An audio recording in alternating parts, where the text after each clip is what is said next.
Hey everybody, how's it going? Marcos Villegas for Fight Up TV here in New York at Canastota Boxing Hall of Fame, being joined with Kelly Pavlik. Kelly, man, it's been a while since I've seen you, man. Good to see you. How you been? Doing good, man. Doing really good. Staying busy, man. Yeah. All over the place. So, charitable organization, 2 gyms, and then now doing some promotions on live entertainment, comedy, concerts, stuff like that. So, having fun, and then also obviously the family and my son getting ready with sports and training him. So, just staying active, man. You train your son in boxing? Not boxing. I let him try a little bit, but that's not it. I did it for him. Yeah. So, yeah, but he's getting ready for football, so I do the strength and conditioning and, things like that. So, nice, man. So, a normal life back in Ohio, huh? Yeah, I guess it's normal. It's on the go a lot, but it's fun. I get to pick and choose what I want to do, and that's the perks of having a good career and getting out early. So, yeah, but it's like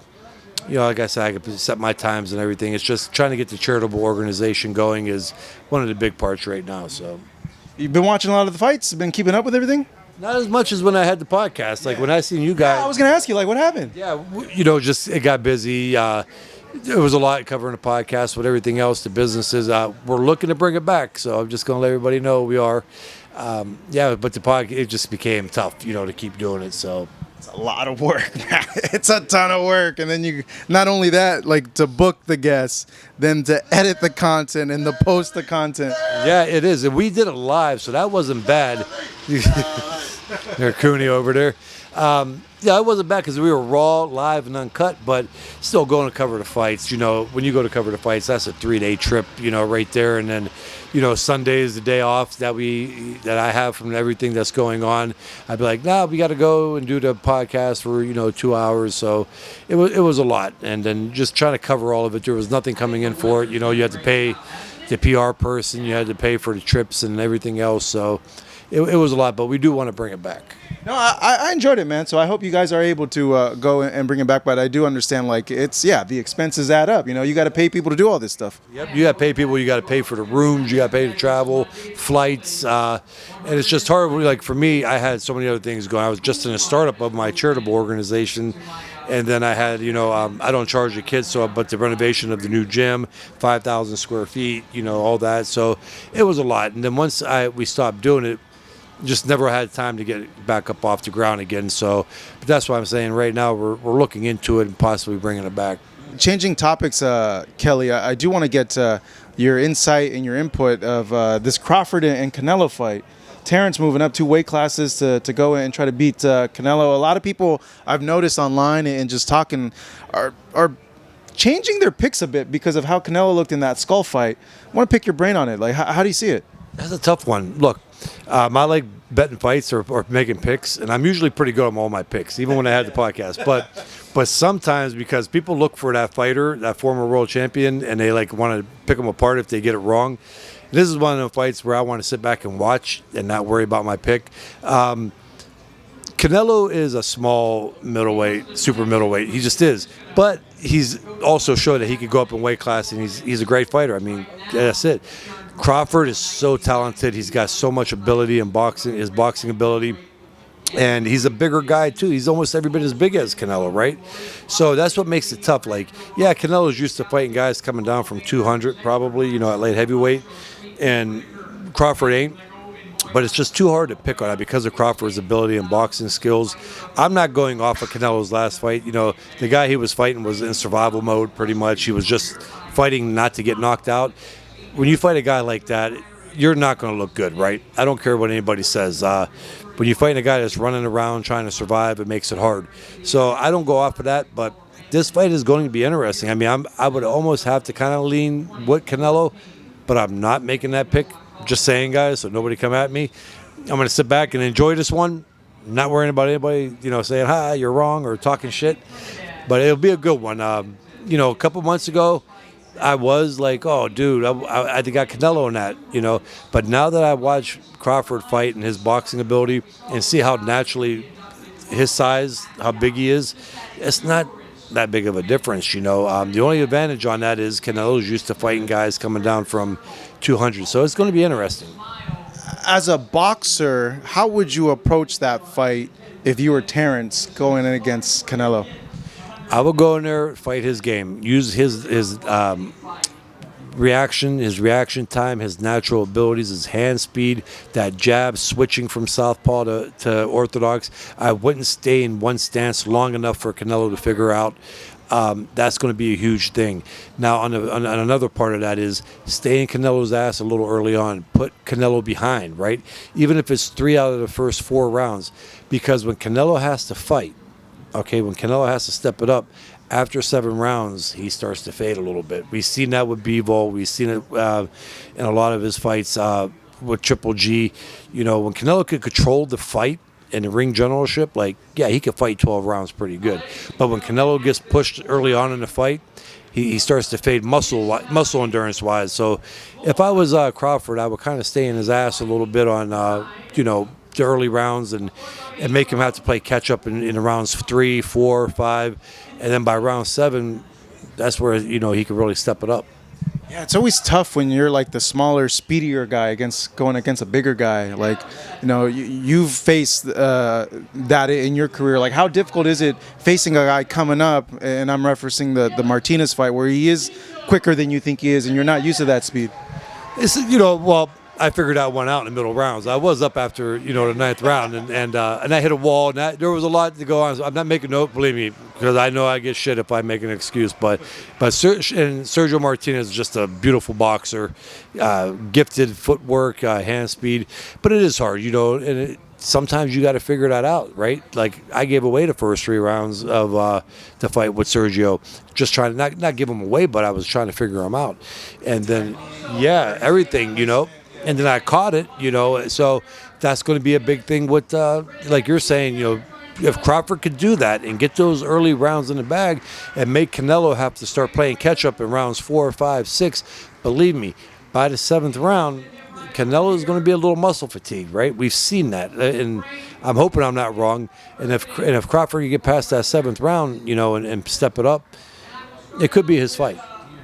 Yeah, like my 2 things with one is like I know I just feel like overall when you look at boxing, like the quicker guy usually has like a lot of advantages going against the bigger guy, but like in this case, like I feel like can Canelo cut the ring off? You're in the middle of yeah, tell me. But boxing is a sport of contradiction, right? It really is.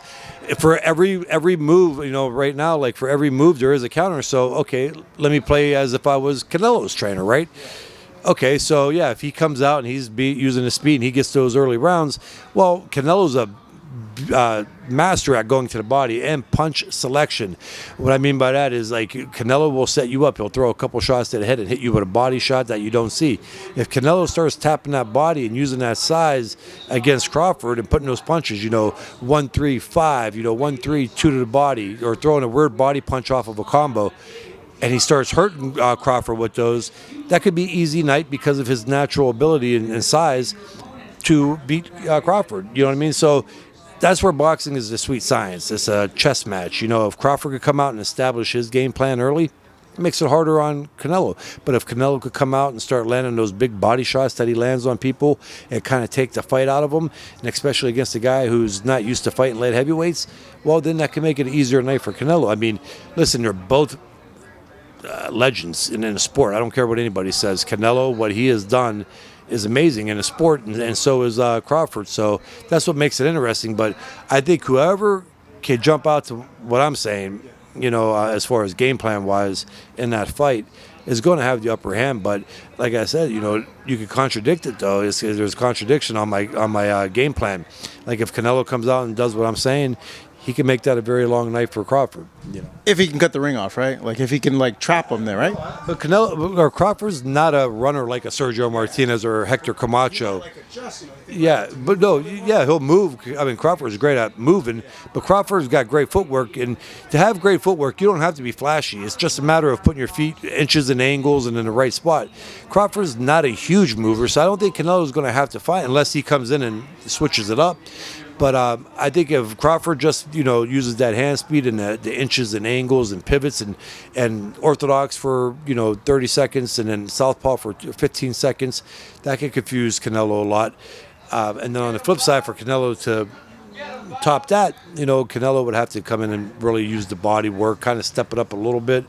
use his size, throw punches to the head, get Canelo or Crawford to raise his hands, go to the body. So there's a lot of strategies that you could put. If they sit down and do film breakdown, there's a lot they could do. On a last topic for you, Kelly, who's the fighter right now active that you most enjoy watching, or you feel is like the best pound for pound? Oh man, there's so many. I always say boxers evolve, and people don't want to hear that. People love nostalgia, but there's so much talent out there. You got Boots at 47 that I think is a phenomenal fighter. He's getting a lot of shit right now because of his last couple of performances. But when you fight people trying to survive, you're never going to look good.